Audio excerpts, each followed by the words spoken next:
The evening sun dipped behind the tall mango trees, painting the sky with soft orange light.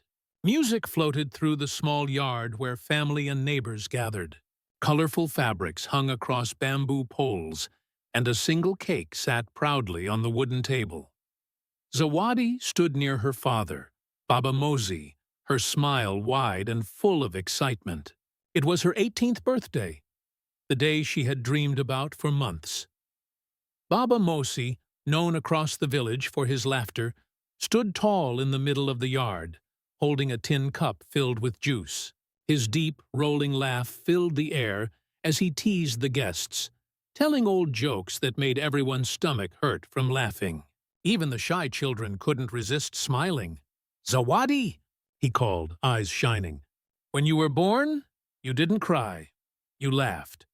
I should have known then you'd bring me more joy than trouble." Everyone burst into laughter. The warmth in his voice could melt stone. Zawadi laughed too, shaking her head. "Baba, you say that every year." He winked at her. "And I will say it every year until—" He never finished the sentence. Turning moment. The laughter that wouldn't stop. Baba Mosi began another laugh, loud and hearty. But this time, something felt off. His shoulders shook harder, his voice cracked. The laughter grew strange, echoing around the yard like it had nowhere to go. "Baba?" Zawadi stepped closer. "Baba, are you okay?" His laughter didn't stop. It grew louder, faster, wild. His eyes were open wide, but there was confusion behind them. His cup fell from his hand, splashing onto the dusty ground. "Baba!" In one horrible instant, his body went still. Frozen mid-laugh, his smile wide, his chest no longer rising. The sound, that same bright laughter, somehow kept echoing, as if the air itself refused to stop it. The yard fell silent except for that faint, haunting echo. The guests froze, their faces pale. Zawadi dropped to her knees beside him, shaking his arm. "Baba! Please, wake up!" But his head tilted gently to one side. His lips, still curved in joy, looked almost peaceful. Emotional fallout. Grief in the echo screams broke out. Neighbors rushed in, some crossing themselves, others backing away in fear. Mama Rahima ran from the kitchen, her wrapper loose around her shoulders, eyes wide in disbelief. Zawadi clutched her father's hand. It was still warm. She pressed it to her face, sobbing. "Baba, please stop joking. Please." The echo of laughter still lingered faintly, as if bouncing between the walls of the house, mocking the silence that followed. Someone whispered, "He died laughing?" Another muttered, "That is not a good sign." But Zawadi didn't hear them. Her world had gone quiet except for that sound, soft, fading, yet somehow alive. By the time night fell, the house was full of whispering voices and candlelight. Baba Mosi's body lay on a mat in the sitting room, covered in white cloth. Zawadi sat beside him, unable to move. Her mother wept quietly in the corner, her face buried in her hands. The once happy home now felt heavy, strange, as if joy itself had turned into something cruel. Mystery seed. The laugh that wouldn't dilate that night. When the guests had gone and the candles burned low, Zawadi lay in her bed staring at the ceiling. Her mind refused to rest. Every time she closed her eyes, she saw her father's smile. Frozen, eternal. Outside, the night was calm. Crickets sang, the wind brushed softly against the window shutters, and then a sound, soft, faint, familiar. Laughter. Zawadi froze. It was low and deep, exactly like her father's. It came from outside the window, drifting through the still air. Her heart pounded. She sat up slowly, listening. The sound came again, a single laugh, gentle, almost playful. "Baba?" she whispered, her voice trembling. Silence. She rushed to the window and looked out into the darkness. The moonlight fell over the yard, over the mango tree where he had stood just hours ago. Nothing moved, and yet she could still feel it. A presence, warm but strange, as if the air itself remembered him. Zawadi backed away slowly and pressed her hands to her ears. But even then, the faint sound of her father's laughter echoed. Not outside, but somewhere deep inside her mind. Transition to next section. The village that feared his memory by dawn. The laughter was gone, but its echo remained in her heart. The next day, when the village came to mourn, the whispers began. Some said he had been cursed. Others said his spirit was too joyful to rest. Zawadi didn't believe them. Not yet. But every time the wind blew through the mango tree, she could swear she heard him, still laughing. The morning of the funeral arrived beneath heavy clouds. The sky looked as if it, too, mourned Baba Mosi. Villagers gathered in the yard, their colorful clothes muted by grief. The scent of burning incense mixed with the damp smell of earth. Men stood in quiet groups. Women wept softly behind their veils.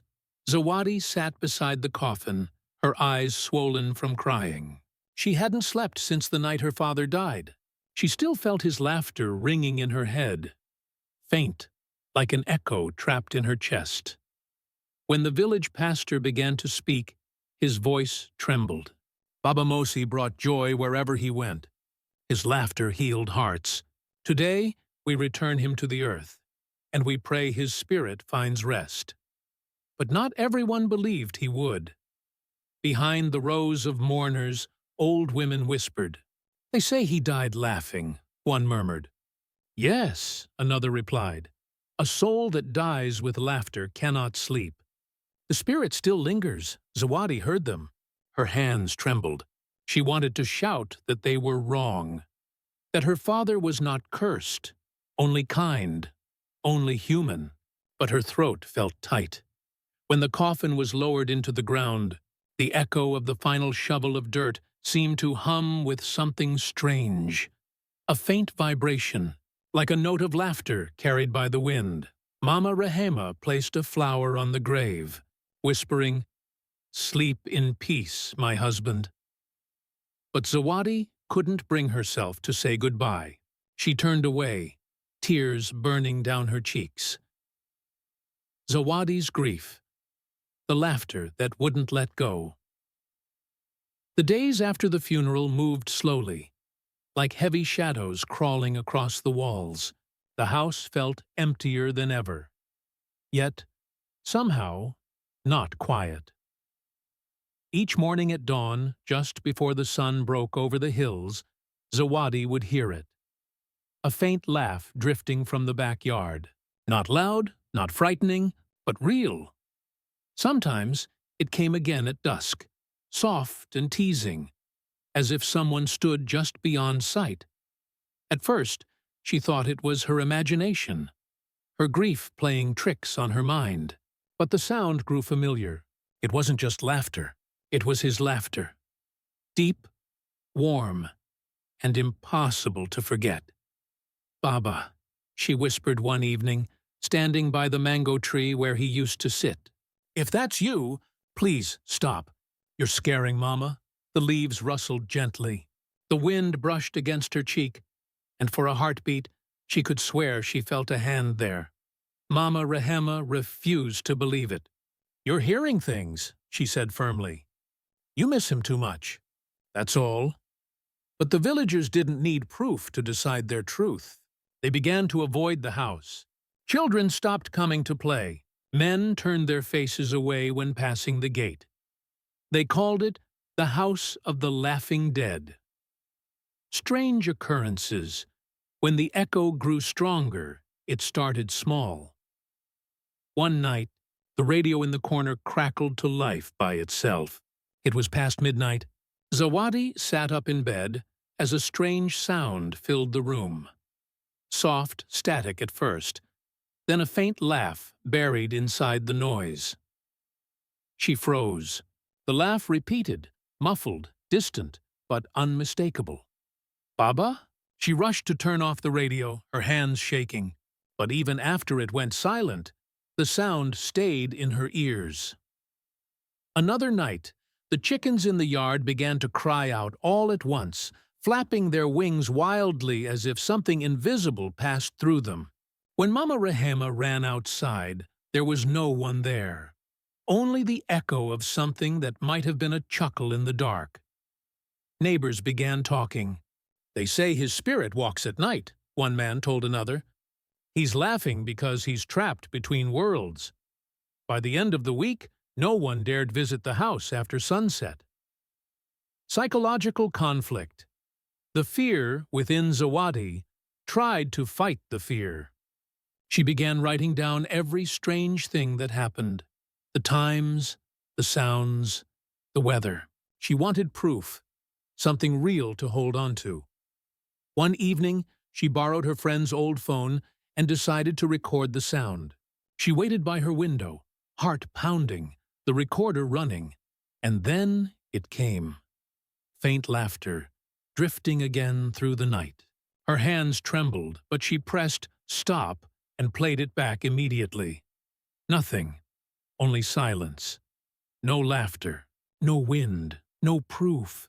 Tears filled her eyes. "Am I losing my mind?" she whispered. She looked at her father's old chair in the corner. It seemed to rock slightly, though no one had touched it. Zawadi sat there, hugging her knees. "If no one else hears it, am I becoming what they fear?" The question lingered in the air like smoke. That night, she dreamt of her father again, standing by the mango tree, smiling. But when he opened his mouth, no words came, only that same endless, echoing laugh. She woke up crying, clutching her chest. Transition to next section. The secret. Beneath his smile, morning came with a strange calm. Zawadi walked outside and found something half buried under the mango tree. A small, leather-bound book, covered in dust. Her father's name was written on the cover. She stared at it for a long moment, her heart racing. Something inside told her that the answers she feared and needed were waiting inside those pages. And as she opened the book, a soft wind passed behind her, carrying with it the faintest trace of laughter. The morning light crept into Zawadi's room, touching her face gently. She had barely slept, her mind still heavy with the echoes of laughter and whispers from the night before. In her hands lay the small leather book she had found, under the mango tree, her father's. Handwriting carved faintly into the cover. The edges were torn, the pages yellowed, the lock rusted from age. Her heart pounded as she flipped it open. The first few pages were filled with sketches, smiling faces, children, drums, small notes about everyday life. "Fix the roof before the rains. Tell Zawadi I'm proud of her." But deeper inside, the tone changed. The handwriting grew shaky. Words appeared between scribbles and strange symbols. "Laughter is a bridge. Once crossed, you can't return. There is a sound in joy that never dies. It waits. If it finds you, don't follow it into the dark." Zawadi frowned. The words sent chills down her spine. She turned the page, and a folded piece of paper fell out. It was an old photo of her father standing beside a man she didn't recognize. Tall, serious, with eyes that seemed to hide something. Behind them was a forest. The same forest beyond the village border. Underneath, written in faint ink, "Mbeki and I, the day it began." Her breath caught. Mbeki, that name she had heard before. Her father's closest friend from long ago. Something deep inside her whispered, "Find him." Family secrets, surface, shadows. Behind the smile, Zawadi sat at the kitchen table, the journal open in front of her.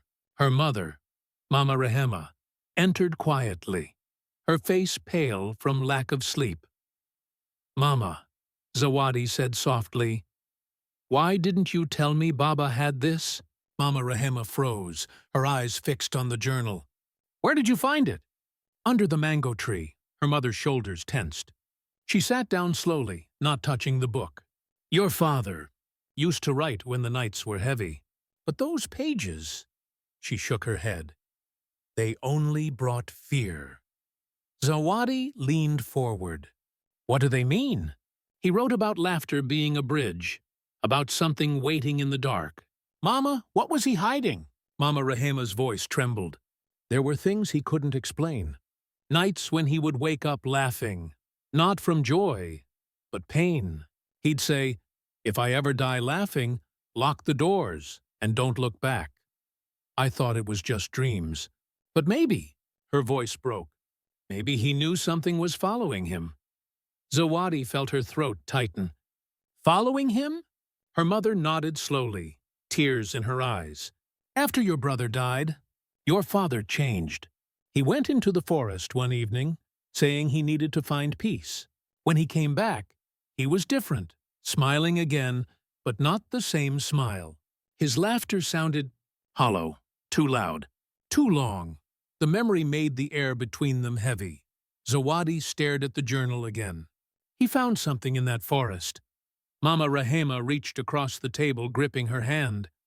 Whatever it was, child, let it rest. But Zawadi couldn't. The questions burned too deeply now. Old friend appears. The weight of truth that evening, as the sun sank low, a knock echoed on the front door. Mama Rahema opened it and gasped softly. Standing there was Uncle Mbeki, older now, with gray hair and tired eyes. His face carried both kindness and sorrow. Rahema, he said quietly. I heard about Mosey. They embraced, silent for a moment. Then his gaze found Zawadi. You've grown. You have your father's eyes. Zawadi studied him carefully. You knew him well, didn't you? He nodded. He was my brother in all but blood. After a pause, she placed the journal on the table. Then maybe you can explain this. Uncle Mbeki's eyes darkened when he saw it. You shouldn't have found that. What does it mean? Zawadi pressed. What did you both do in that forest? Mbeki looked away, his jaw tightening. For a long time he said nothing. Then, with a deep sigh, he sat down. Your father was a man full of joy, he began slowly. But when your brother died, that joy was taken from him. He couldn't eat, couldn't smile, couldn't laugh. One night, he came to me and said, I need my laughter back, or I'll die without it. He paused, eyes distant. So I took him to the forest, to a place the elders warned us about. A place where spirits live, some kind, some cruel. Zawadi's heart raced. And what did he do? Mbeki's voice lowered. He begged the spirit of joy to give him laughter again. But that spirit doesn't give freely. It trades. It warned us. Laughter taken by force will never rest. He met her eyes. Your father didn't care. He took it anyway. From that day, his laughter never stopped being strong. But it was no longer his own. Silence fell. Zawadi's hands shook as she closed the journal. The room felt colder. Her voice was barely a whisper. So his laughter, the one that still echoes? It's the spirits? Mbeki nodded slowly. It wants back what he stole. Transition to next section. The Forest of Echoes. That night, as Zawadi lay awake, the truth sank deep into her bones. Her father's laughter wasn't a blessing, it was a debt. And somewhere in the darkness beyond the village, in the forest her father once entered, something was still waiting to collect it. The echo of laughter rose once more, faint but familiar, drifting through the open window. This time, Zawadi didn't cover her ears. She listened and whispered, Then I'll find you. The next morning came shrouded in mist. The air was heavy, as if the world itself was holding its breath. Zawadi stood before the edge of the forest, the same one that had taken her father's joy and returned it, twisted. Her mother's voice still echoed in her mind. Let it rest, child. But rest was no longer possible. She tied her father's journal to her belt and stepped forward. The villagers whispered behind closed doors as she passed. No one dared follow her. The forest greeted her with stillness. No birds sang. No wind moved the trees. Every sound she made, each step, each breath, came back to her slightly delayed, as if the forest was mimicking her. Zawadi whispered softly, "Baba?" The forest answered with a faint echo, "Baba, Baba." Her skin prickled. She kept walking, deeper and deeper, until sunlight could no longer reach her. Roots twisted like veins beneath her feet. Every now and then, she swore she could hear faint laughter, light, distant, and eerily familiar. It wasn't cruel laughter. It was her father's echoes of memory. The forest remembers hours past. The deeper she went, the more the air began to shimmer, as if she were walking through memory itself. The trees began to change shape, their bark forming faint outlines of faces, smiling, laughing, weeping. Zawadi brushed her hand over one trunk and gasped. Beneath the moss was a carving, her father's name, Mosey, etched into the wood. She stumbled back. "You were here." Then she heard it. Faint footsteps behind her. She turned sharply but saw nothing, only the shifting light and moving shadows. Suddenly, a child's laughter rippled through the air. Soft, pure, echoing in every direction. Zawadi froze. It wasn't her father's, it was her brother's. Her breath caught in her throat. No, it can't be. But then she saw him, or something that looked like him. A small boy, barefoot, standing among the trees, smiling through the mist. His eyes were kind, but hollow. "Baba's waiting," the boy said softly, his voice blending with the echo of leaves. "Where?" Zawadi whispered, tears filling her eyes. He raised his hand and pointed deeper into the forest. "Where the laughter never ends." Before she could speak, he vanished, dissolving into mist and sound. The laughter returned, louder now, circling her from all sides. Zawadi clutched the journal tight and followed where her brother had pointed. The spirit of joy, the hidden bargain. At the heart of the forest, she found a clearing, a circle of ancient stones surrounding a small pond. The water shimmered like glass, reflecting her face and another beside it, her father's. He stood there, smiling, but his eyes were distant, as if he was trapped between worlds. "Zawadi," he said softly, his voice both warm and hollow, "you shouldn't have come." Tears welled up. "Baba, I had to. I heard your laughter. I found your journal. Please, tell me what happened here." He looked down at the pond. "I made a mistake, child. I begged for my laughter back when grief took it from me." The spirit of joy answered, "But laughter is not meant to be stolen.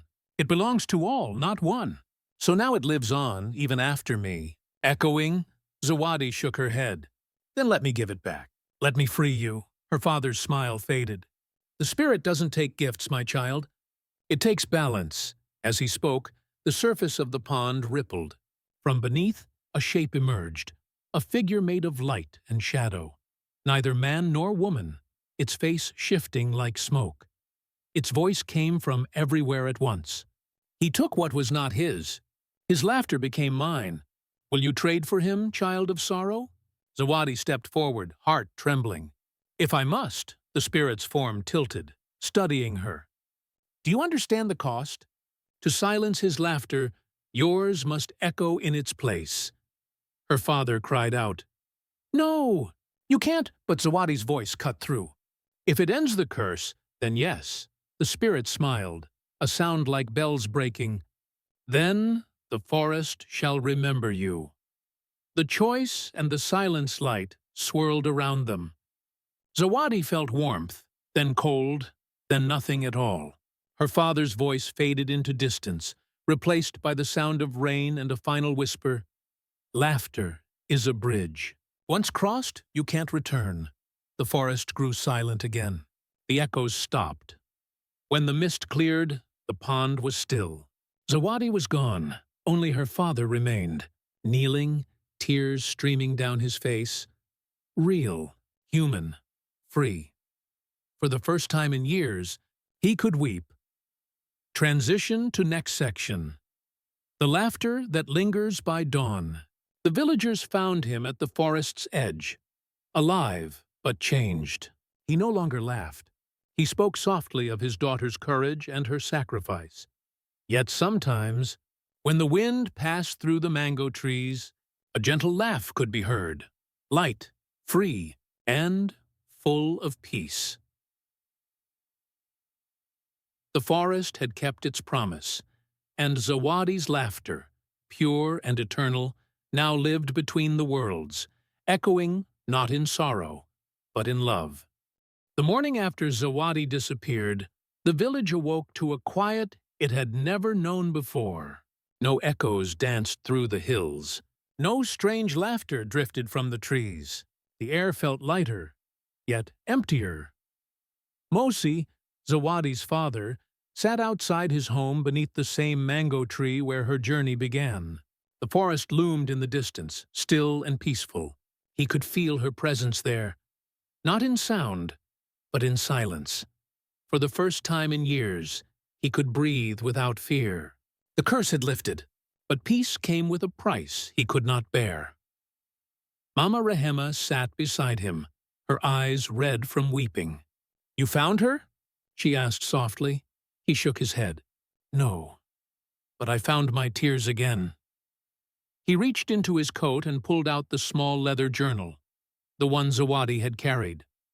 The last few pages were blank, but faintly stained by the forest's mist, as if it had wept with her. She gave herself to stop it, he whispered. She gave laughter back to the world. Rehema placed her hand on his.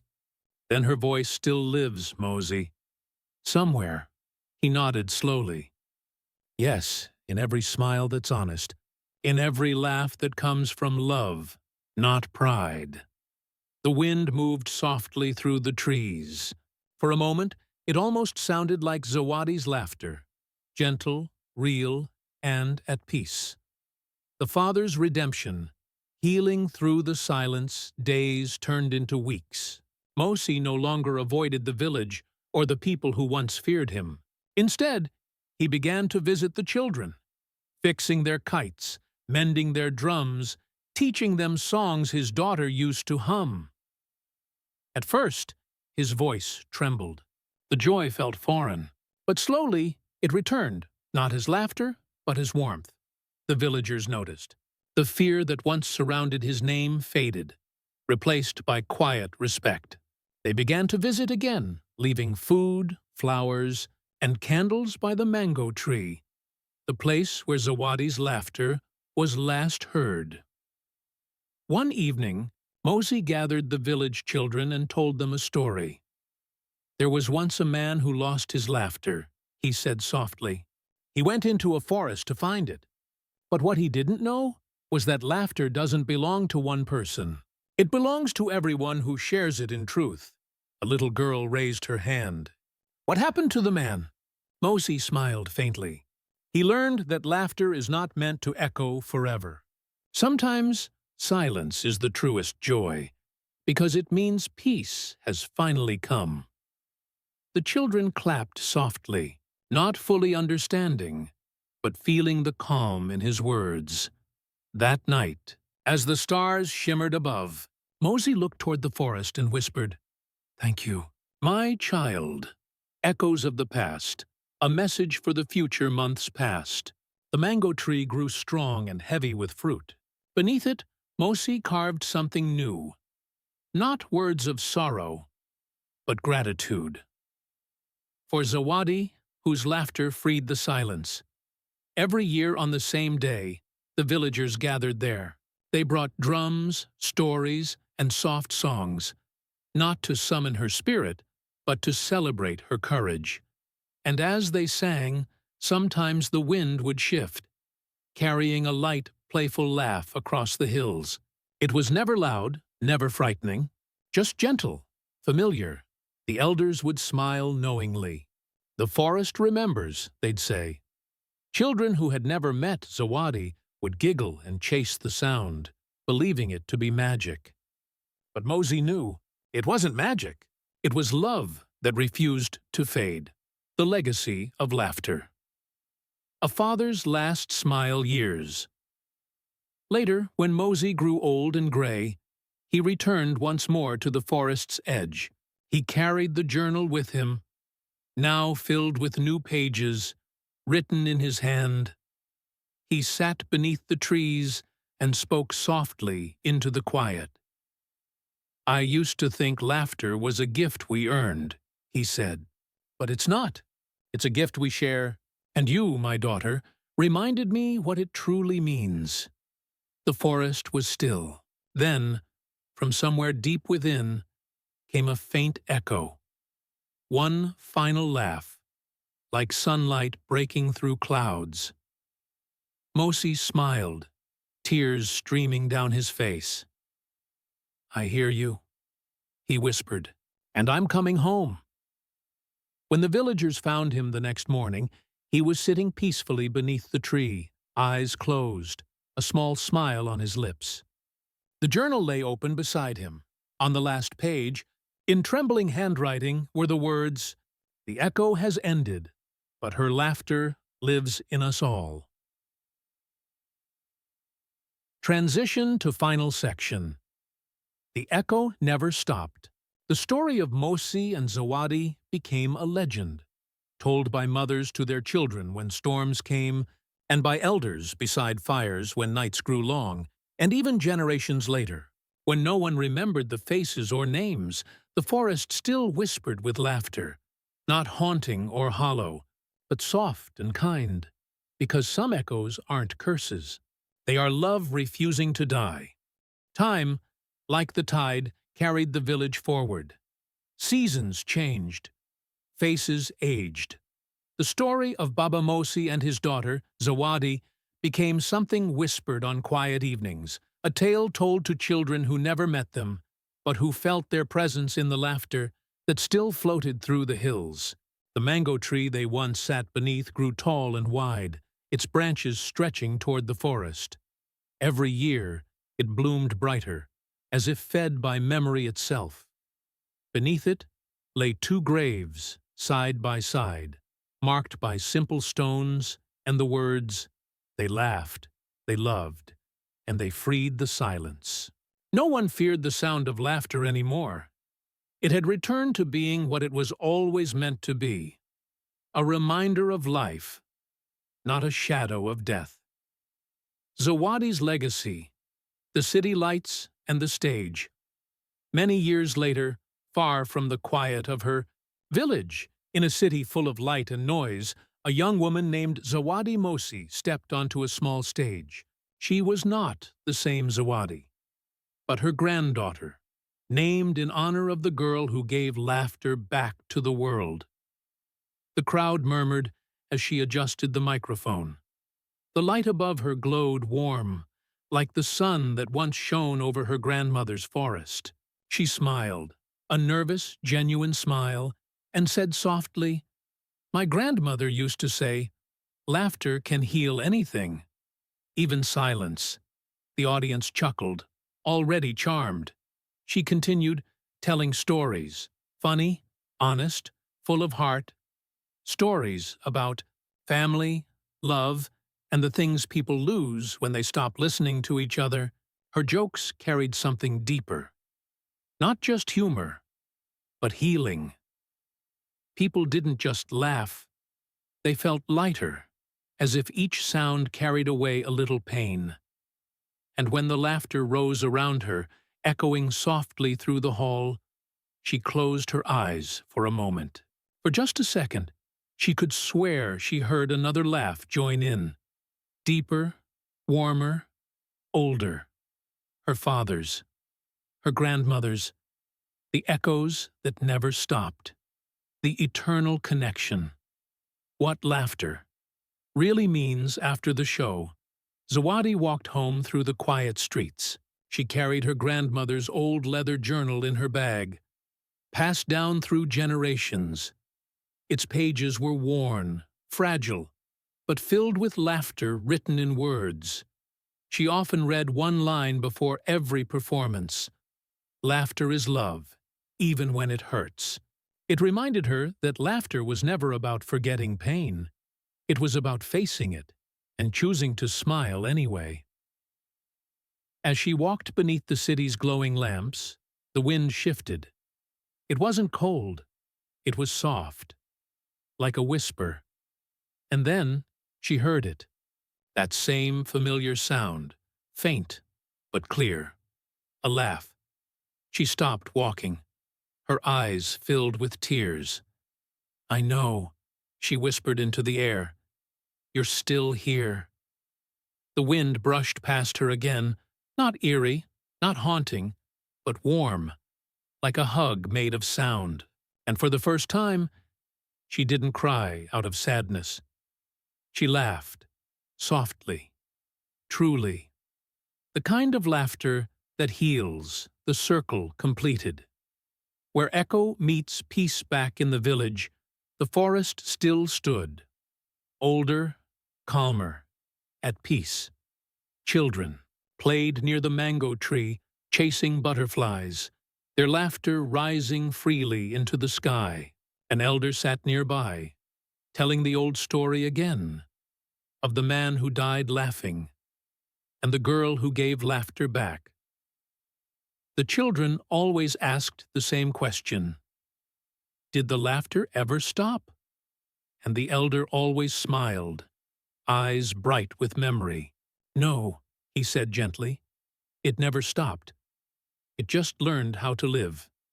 As dusk settled, the laughter of the children mixed with the wind, carrying the same timeless rhythm that began years ago, when love and loss met in the same heartbeat. And somewhere, deep in the trees, where the sun met the shadows, two faint figures stood, a man and a girl, smiling at the world they left behind. Their laughter rose together, not loud, not haunting, but free. Final reflection. The heart of the story, in the end, the echo was never a curse. It was a reminder that joy and sorrow walk side by side, that love never truly dies, and that laughter, once shared, can outlive everything. Because laughter, real, human laughter, is eternal. It doesn't fade.